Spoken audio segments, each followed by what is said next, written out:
Bentar.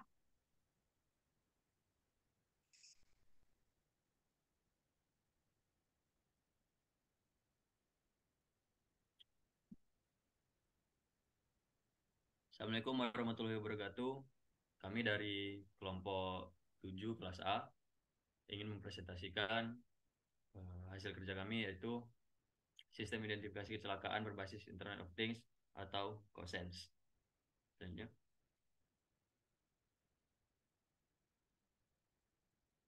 ini anggota kami ada Ahmad Mufadal Latifani, Humaira, saya sendiri Muhammad Dafadin Storus, dan Teguh Muhammad Cesar Maulana.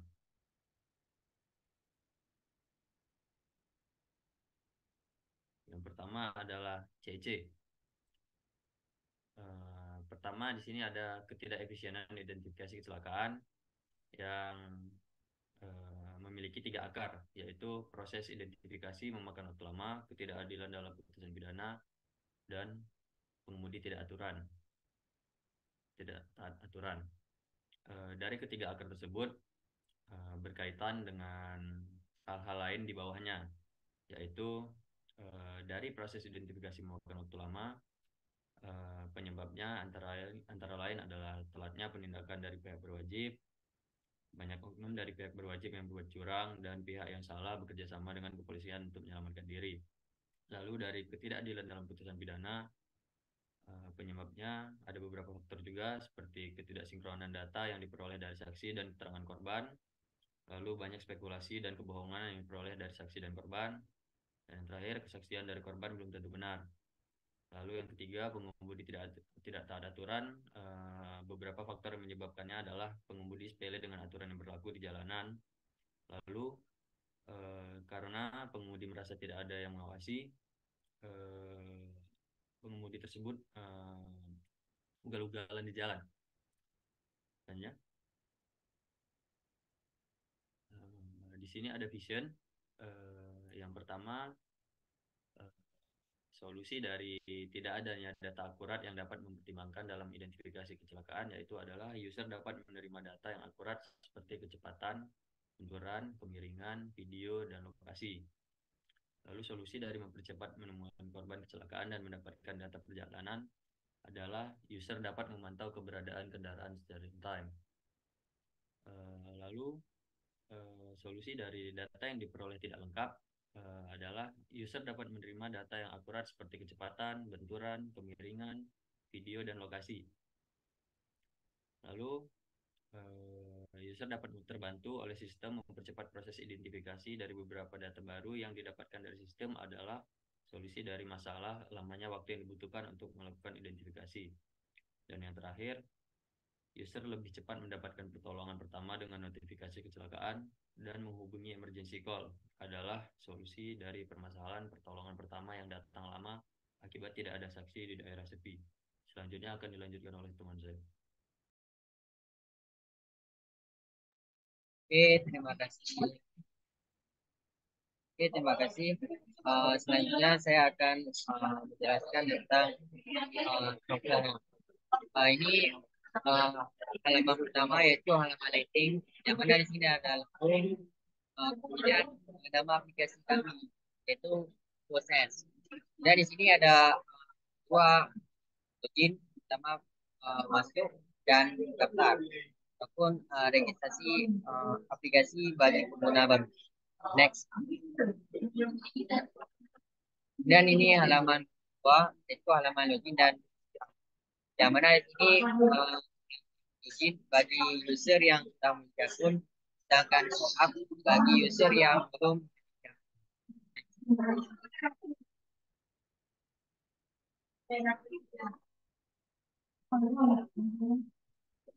Next. Kemudian di halaman 3 ini yaitu ada halaman registrasi kendaraan, yang mana untuk pengguna baru diwajibkan untuk meregistrasi kendaraan, yang mana isinya itu merek mobil, tipe mobil, nomor polisi, nomor kerangka, dan nomor mesin.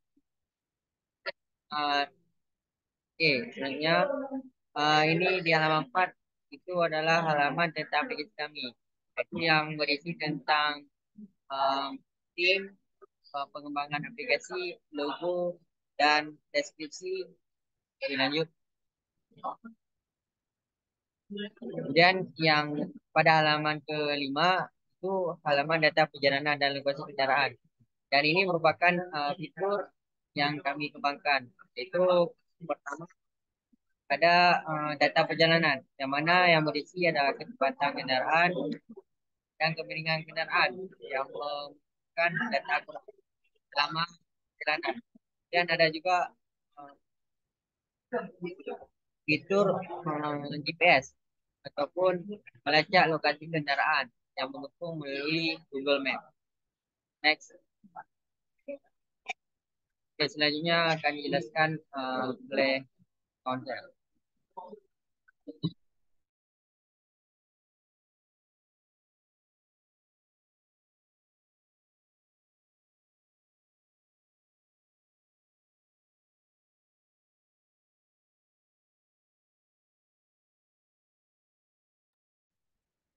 Baik, terima kasih atas kesempatannya.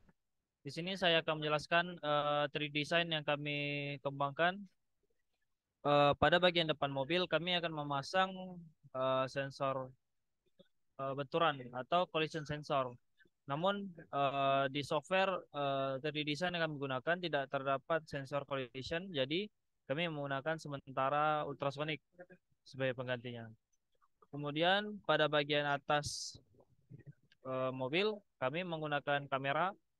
Kamera ini berfungsi untuk merekam seluruh eh, perjalanan, namun akan mendapat rekaman selama proses kejadian kecelakaan.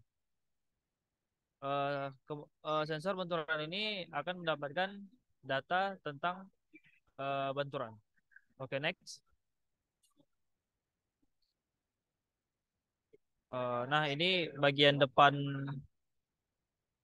model. Kemudian yang pada sebelah kiri eh, kami tampilkan bagian dalam mobilnya. Terdapat 3 sensor, yaitu sensor eh, kecepatan, sensor giroskop atau kemiringan, dan GPS. Semua sensor yang akan digunakan akan diproses dengan mini komputer dan akan diupload ke dalam cloud. Oke, next. Nah, di sini hard design kami kembangkan. Kami menggunakan material kardus sebagai bahannya. Kami membuat kerangka-kerangkanya dengan kardus dan lidi. Jadi di sini kami mendefinisikan letak-letak dari setiap sensor yang kami gunakan seperti 3D design yang kami buat. Yang paling atas ada kamera, kemudian bagian depan kami letakkan collision sensor, kemudian di bagian bawah mobil kami letakkan speed sensor, GPS, giroskop, dan mini komputer yang kami gunakan. Next. Oke, selanjutnya akan dijelaskan oleh rekan kami. Baik, terima kasih. Kemudian rencana pengujian. 1. Uji fungsionalitas. Uji fungsionalitas ini dilakukan untuk menemukan kesalahan ataupun kekurangan dari sistem yang dibangun. Pengujian ini akan dilakukan berulang-ulang sehingga kesalahan maupun kekurangan dalam sistem dapat dibenahi. Kemudian uji yang akan dilakukan yaitu uji akurasi. Uji akurasi ini dilakukan untuk mengetahui keakuratan sistem dalam membaca data yang dikirim melalui sensor ke data logger dan kecepatannya dalam mengekstrak data tersebut menjadi sebuah file yang dapat dibaca dan dipahami oleh user.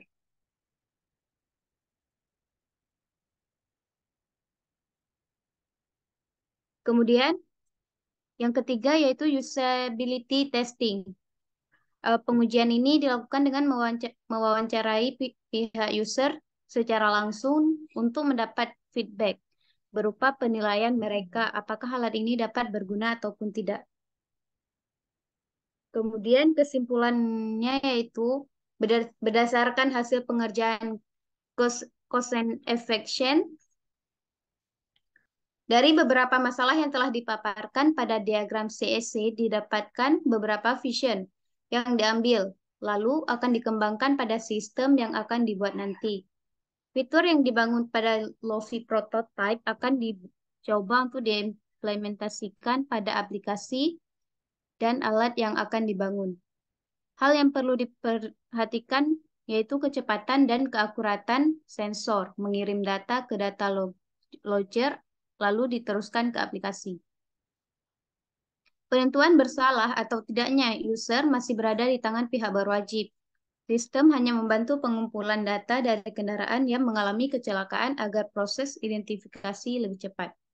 Kemudian kesimpulan dari pengerjaan tugas 1 dan 2, kami mendapatkan masukan bahwa sistem kami harus dapat merekam kejadian-kejadian yang terjadi selama kecelakaan terjadi. Data yang didapatkan harus memiliki error yang kecil guna mendapatkan data akurat demi identifikasi yang akurat dan adil. Kemudian kembalikan kepada moderator.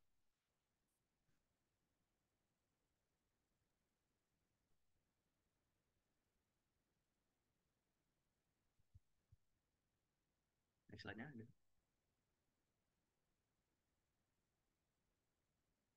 Baik, itu saja yang bisa kami sampaikan. Terima kasih.